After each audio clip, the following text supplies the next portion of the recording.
તો આ દોરીના 3 જો સર લેવાની છે, આ રીતનું હેરસ્ટાઈલમાં પૂરવાનું છે.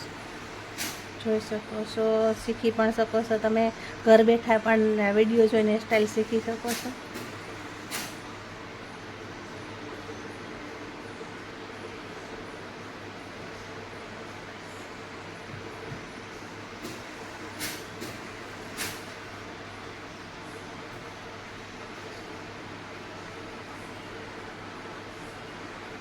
થોડુંક વિડીયો દોરી રાખવાનું દેખાડવાનું બાકી રહી ગયું હતું ને, તો પાછી દોરી ફિટ કરી દેવાનું.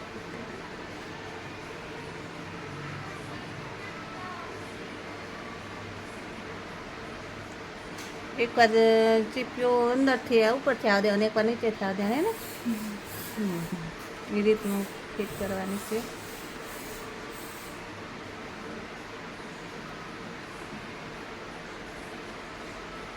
હેરસ્ટાઈલ ગરાગ ઉપર લેતી હોય ને ત્યારે બહુ સરસ લાગે એકદમ.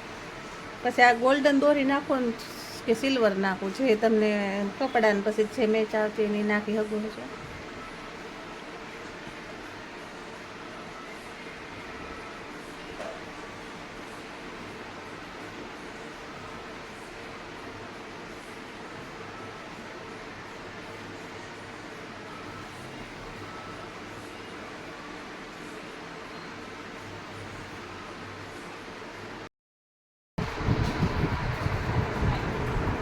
હેલો, તો કેમ છો બધાય? મજામાં? તો મજામાં જશો. તો આજે આની હેરસ્ટાઈલ લેવાય છે. હજી એમાં થોડુંક બધું ડેકોરેશન લગાવવાનું બાકી છે, તો બધું સારું કરે છે. મોટી હેરસ્ટાઈલ લેવા માટેની આ બધી વસ્તુ જોઈશે. પછી બધું નાખવાનું બાકી છે. આ બાજુ બધાય મહેંદીનું ચાલુ છે. બિચારા જો ડિઝાઇન સરસ થવા માંડી ચાલો બધાયની. આ બાજુ આવની સરસ ડિઝાઇન મહેંદીની થવા માંડી છે. જોઈ શકો છો. કેટલા દિવસ છે તમારે? કેટલા દિવસ છે આજ મહેંદી શીખાય ને? કેટલા દિવસ છે? 4 દિવસ. 4 દિવસ છે ને? હા, 4 દિવસનું જ છે એમને બધાને. આ રીતે સરસ બધાને મહેંદી થવા માંડી છે. આ બધું બધાને હેરસ્ટાઈલ લેવાનું ચાલુ છે. જોઈ શકો છો, એકદમ સરસ હેરસ્ટાઈલ લેશે બધા.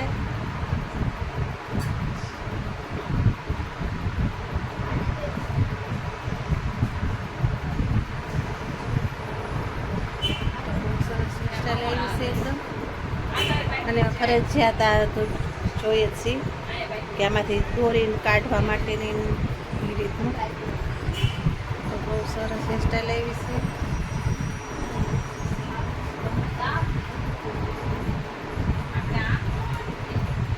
સવારમાં જ મજા આવે હેરસ્ટાઈલ લેવાની. બપોર પછી બહુ પછી કંટાળો જ આવે. સવારમાં બધા શીખતા હોય ને ત્યારે બહુ મજા આવી. વારામાં ઊભા હોય લેવા વાળા. હા, પછી બીજા બધાને વારા આવતા હોય. આ તો બધા અત્યારે મહેંદીની પ્રેક્ટિસ કરે છે બધા. તેમને તો બધા ચોલી બોલી બધું ટીંગાડવાનું બાકી છે. આ બધાની હેરસ્ટાઈલ જો સરસ થવા માંડી છે. એક બીજાને બધાને વારા હોય પ્રેક્ટિસ કરવા માટેના ને એમ. બહુ સરસ આવી છે એકદમ.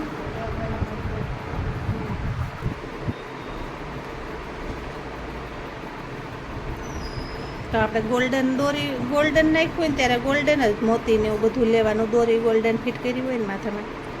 સિલ્વર જેવું નાખ્યું હોય તો બધું સિલ્વર જ વધારે ફિટ કરી દેવાનું. અને આ ચોટલાવાળી હેરસ્ટાઈલ આ લઈ શકો છો. પછી ખજૂરીવાળું આમાં ને આમાં લઈ શકો છો. અને 5 ચોટલાવાળું નહીં, એ આવી જાય. એ બહુ સરસ લાગે છે. 5 ચોટલાવાળી છે. એ આગળના વિડીયોમાં જોઈ શકો છો. અને શીખવાડવાનું હોતી છે. તમારે શીખી હોતી ચાહો તમે અમે ક્લાસ ઓમ નમસ્તે ઓનલાઈન વિડીયો.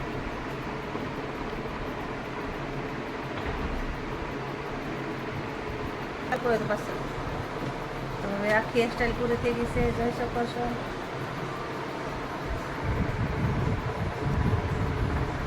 અને નીચેના હેરને કર્લ્સ કરવાના, પણ આના ડમીમાંથી તો બહુ કર્લ્સને એવું નથી કરતા. રિયલ હેરમાં તો બધાને કર્લ્સ કરી નાખો ને તો એ સરસ લાગે. અને આ અમારું મહેક પાર્લર છે. મહેક પાર્લર ગઢડા એ અમારી યુટ્યુબ ચેનલ છે.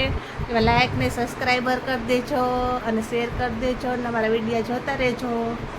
જાતપાત તો બધું આપણે અહીંયા જોઈએ છે, ઉપરમાં તો બધું એક સરખું ચાલે છે, અને અહીંયા નથી જોતા. ભીડ પડે તો અહીંયા જાતિપાતિ ક્યાં કોઈ જોવે છે? કોઈના ઘરનું પાણી પીવાનો વારો આવે ત્યારે ખાલી જ્ઞાતિ જોવાય છે. પણ દીકરો અકસ્માતમાં હોસ્પિટલમાં પડ્યો હોય અને ડોક્ટર કહે કે જાઓ લોહી લઈ આવો, ત્યારે બ્લડ બેંકમાં ક્યાં કીધું કે અમને બ્રાહ્મણનું લોહી આપજો? ત્યારે કોઈ નથી કીધું અમને બ્રાહ્મણનું લોહી આપો. ત્યારે તો ગમે તેનું હોય લોહી આપી દો ભાઈ, જલ્દી નકર. કારણ કે ત્યારે દુઃખ હોય છે, અને દુઃખમાં બધું ભૂલાઈ જાય છે. આ બધો જ્ઞાતિવાદ આપણને બધું ક્યારે આવે ખબર? જ્યારે સુખ હોય ને ત્યારે, બાકી બધું ભૂલાઈ જાય છે. આ બધું ભગવાનના દરબારમાં કઈ છે નહીં. અહીંયા બધું રાખ્યું છે. તો અંતર જેના ઉજળા એની જાયતું ન જોવાય. શબરીબાઈના હેઠા બોર ભગવાને ખાધા, ને તો ભીલ જ્ઞાતિ છે. કારણ એનું અંતર ઉજળું હતું. જેનું હૃદય ચોખ્ખું હોય અને ભગવાન પોતે આવીને જમી જાય છે. દુર્યોધનના ઘરે 32 ભાતના પકવાન બનાવ્યા હતા, તોય ભગવાન ન્યા ન જમ્યા. વિદુર કાકાના ઘરે મીઠા વગરની તાંદળિયાની ભાજી ખાધી. કે દુર્યોધન કરતા વિદુરનું હૃદય પવિત્ર હતું, એનું અંતર ચોખ્ખું હતું એટલા માટે. અને જ્યાં સુધી માણસને પોતાના આત્મદર્શન નહીં થાય ત્યાં સુધી પ્રભુના દર્શન કરવા બહુ મુશ્કેલ છે.